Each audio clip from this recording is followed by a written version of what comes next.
حضرت حمزہ بن عبد المطلب کا غم اتنا بڑا غم تھا کہ صحیح بخاری میں ایک پورا چیپٹر ہے غزوہ احد کے چیپٹر کے اندر نا، اس کا عنوان ہی ہے حضرت حمزہ بن عبد المطلب کی شہادت،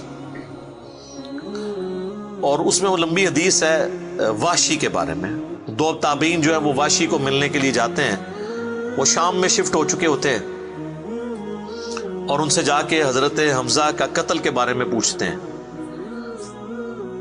تو واشی بتاتے ہیں کہ جی میری یعنی ڈیوٹی لگائی گئی تھی جبیر بن مطعم کی طرف سے۔ خیر وہ جبیر بن مطعم بعد میں وہ بھی مسلمان ہو گئے، وہ بھی صحابی ہیں، اور ہند جو بیوی تھی ابو سفیان کی، اس نے اپنے باپ کا بھائیوں کا بدلہ لینا تھا، تو وہ کہتے ہیں میں ایک پتھر کے پیچھے چھپ گیا اور میں انتظار میں رہا کہ میں موقع ملتے ہی سامنے آ کے وہ نہیں لڑا، اس نے چھپ کے جو ہے نا وہ نیزے کا وار کیا، اور وہ کہتے ہیں ناف والی جگہ پہ میں نے نیزہ مارا اور وہ آر پار ہو گیا، اس کی وجہ سے حضرت حمزہ کی ڈیتھ ہو گئی۔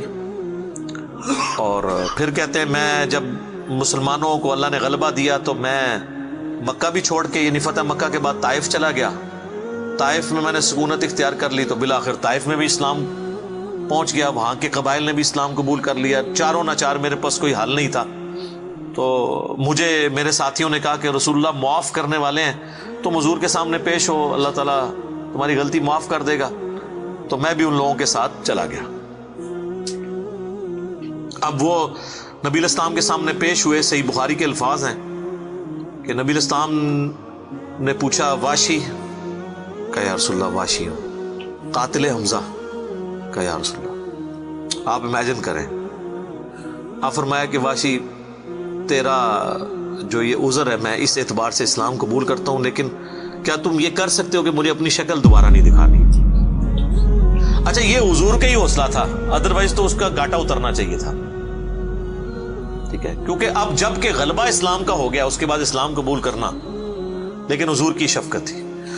لوگ اگلے جملے کو تو دیکھتے ہیں کہ حضور نے کہا مجھے شکل نہیں دکھانی، اور وہ یعنی سمجھتے ہیں کہ شاید حضور نے سختی کی ہے یا ایک فنیٹک اپروچ ہے، ایسا نہیں ہے۔ آپ دیکھیں کسی کی جان بخشی ہو گئی ہے، یہ چھوٹی بات ہے۔ تو اس میں اکثر جملہ بولا کرتا ہوں کہ چچا سے زیادہ انسان کو اپنی اولاد سے محبت ہوتی ہے۔ قاتلین حسین جو ہیں، قاتلین حسن ہیں، ان کے ساتھ قیامت کے دن رسول اللہ کا کیا ایٹیچیوڈ ہوگا ایز کمپیئر ٹو قاتلین حمزہ ابن عبد المطلب۔ کوئی شخص دنیا میں کہہ سکتا ہے کہ جی مجھے اپنے چچا سے اپنی اولاد سے بھی بڑھ کے محبت ہے، تو اس کا تو ذہنی توازن بگڑا ہو تو لادہ بات ہے، یہ جھوٹ بول رہا ہوگا۔ تو یہ کربلا جو ہے یہ کوئی چھوٹی چیز نہیں میرے بھائیوں، اور اس سے یہ بھی پتہ چلا کہ غم کبھی بھی ہلکا نہیں ہوتا۔ فتح مکہ کے بھی بعد کی یہ بات ہے، یعنی حضرت حمزہ کی شہادت کو کم از کم 5 سال تو گزر چکے تھے۔ 3 ہجری میں غزوہ احد ہوئی ہے اور 8 ہجری میں فتح مکہ، اس کے بھی بعد کا واقعہ ہے، یہ 8 کا بھی ہو سکتا ہے 9 کا بھی، چلو کم از کم بھی 5 سال۔ کسی نے حضور کو مشورہ نہیں دیا کہ سوگ تو 3 دن تک ہوتا ہے، لیکن یہ سوگ حمزہ نہیں تھا، یہ غم حمزہ تھا۔ ہم اختلاف کرتے ہیں سوگ حسین سے، غم حسین تو قیامت تک جاری رہے گا، جس میں یہ پیٹنے والا ماتم والا معاملہ نہ ہو، بلکہ حسین علیہ السلام کی اس دعوت کو یاد کیا جائے۔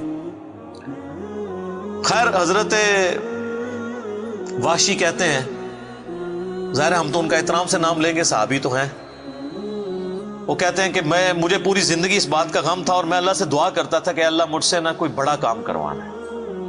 تو بخاری کے الفاظ ہیں، وہ کہتے ہیں جب مسیلمہ کذاب نے دعوی نبوت کیا تو میں نے اللہ سے دعا مانگی کہ اللہ میں نے اسلام کے سب سے بہترین شخص کو قتل کیا تھا، یعنی حمزہ کو، اس میں کوئی شک نہیں ہے، میرا تو اجتہاد ہے۔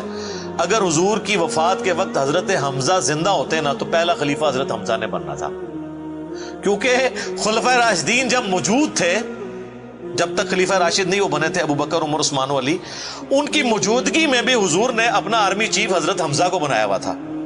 بدر میں حضرت ابو بکر عمر عثمان و علی میں سے تو کوئی نہیں تھا حضور کی طرف سے آرمی چیف، یا حضور ظاہر ہے حضور علیہ السلام کو تو میدان جنگ میں وہ نہیں آنے دیتے تھے، خیمہ پیچھے لگاتے تھے۔ احد میں تو چونکہ کافر آپ کے خیمے تک پہنچ گئے نا، اس لیے پھر آپ کو فرنٹ سے لیڈ کرنا پڑا۔ ادروائز بدر و احد میں آپ خود آگے جا کے نہیں لڑے. اور حنین کے موقع پر بھی 12,000 کا لشکر تھا اور صرف 80 بندے رہ گئے تھے. صحیح بخاری میں آتا ہے 12,000 میں سے، اور حضور اکیلے آگے جا رہے ہیں. اور پھر آپ کی دلیری کی وجہ سے آپ نے، بخاری کے الفاظ ہیں، آپ نے زمین سے یوں مٹھی بھری مٹی کی اور یوں کافروں کی طرف بھیجی، اور قرآن میں اس کا ذکر ہے وَمَا رَمَيْتَ إِذْ رَمَيْتَ وَلَكِنَّ اللَّهَ رَمَىٰ. اے نبی جب تم نے وہ کنکریاں پھینکی تھی، وہ تم نے تو نہیں پھینکی تھی، وہ تو اللہ نے پھینکی تھی. بس وہ مبارک ہاتھوں کی برکت تھی. جب آپ نے یوں مٹی پھینکی تو سامنے جو قبیلہ حوازن کے لوگ، جن کے تیروں کا مقابلہ کوئی نہیں کر سکتا تھا، ہر ایک کی آنکھ تک وہ کنکر پہنچا، اور وہ اندھے ہو گئے. اور حضور فرنٹ سے لیڈ کرتے ہوئے انا النبی لا کذب، میں نبی ہوں اس میں کوئی شک نہیں، میں عبد المطلب کا بیٹا ہوں اس میں کوئی شک نہیں. یہ آپ علیہ السلام یہ اشعار پڑھتے ہوئے آگے گئے. تو نبی صلی اللہ علیہ وآلہ وسلم کے لیے حمزہ ابن عبد المطلب کی بڑی اہمیت تھی. تو اب واشی کہتا ہے جب مسیلمہ کذاب نے دعوی نبوت کیا تو میں نے اللہ سے دعا مانگی. دیکھیں اللہ تعالیٰ سب کی دعائیں سننے والا ہے، اور میں نے کہا یا اللہ مجھے موقع دے، میں اسلام کے بہترین شخص کو میں نے قتل کیا ہے تو میں اسلام کے بدترین دشمن کو بھی میں ہی قتل کروں. دیکھیں اسلام کا بدترین دشمن وہی ہو سکتا ہے نا جس نے دعوی نبوت کیا ہو اور مسلمانوں کی جمعیت توڑ دی ہو اس وقت میں جب حضور کی ڈیتھ ہو چکی ہے، لیڈر جا چکا ہے، اور پیچھے مینجمنٹ کو کمزور کرنے والی بات ہے ہزاروں لوگوں کا مرتد ہو جانا. تو وہ کہتے ہیں کہ میں جب جنگ یمامہ کے لیے ندا کی گئی تو میں بھی اس لشکر میں شامل ہوا، اور میں نے اپنے وہی نیزہ جس سے حضرت حمزہ کو مارا تھا، سر عمر سیریز میں انہوں نے یہ سین فلمائے ہیں، وہ نکالا اور اللہ سے مانگا. اور کہتے ہیں میں نے دیکھا کہ وہ گھنگریالے بالوں والا جو ہے وہ اونٹ کی رنگت کا اس کا جسم وہ دیوار کے ساتھ ٹیک لگائے ہوئے کھڑا ہے. تو میں نے پوچھا کہ وہ مسیلمہ کذاب کون سا ہے، تو انہوں نے بتایا یہ ہے. انہوں نے دور سے اس کو مارا، ان کا نشانہ تو بڑا زبردست تھا، تو وہ مارا گیا اور گر پڑا زمین کے اوپر اس نیزے کے وار سے. پھر ایک انصاری صحابی نے آگے بڑھ کے اس کی گردن کاٹ دی. تو پھر وہ کہتے تھے کہ مجھے اللہ سے امید ہے کہ اللہ تعالیٰ اس نیکی کی برکت سے میری وہ غلطی معاف کر دے گا. ٹھیک ہے، ویسے تو اسلام لانے ہی غلطی معاف کر دیتا ہے، صحیح مسلم میں حدیث ہے کہ ایمان لانا پچھلے کے گناہوں کو معاف کر دیتا ہے. لیکن سر کچھ گناہ بہت بڑے لیول کے ہوتے ہیں، اس کے لیے بہت بڑے لیول کی نیکی چاہیے ہوتی ہے اس کی کمپنسیشن کے لیے. چونکہ حضور بھی تو اس اعتبار سے تو حضرت واشی حضور کے سامنے نہیں آتے تھے نا، اور یہ کتنی بڑی ان کے لیے تکلیف دہ چیز تھی کہ جس نبی کا کلمہ پڑھا ہے وہ کہہ رہے ہیں مجھے شکل نہیں دکھانی.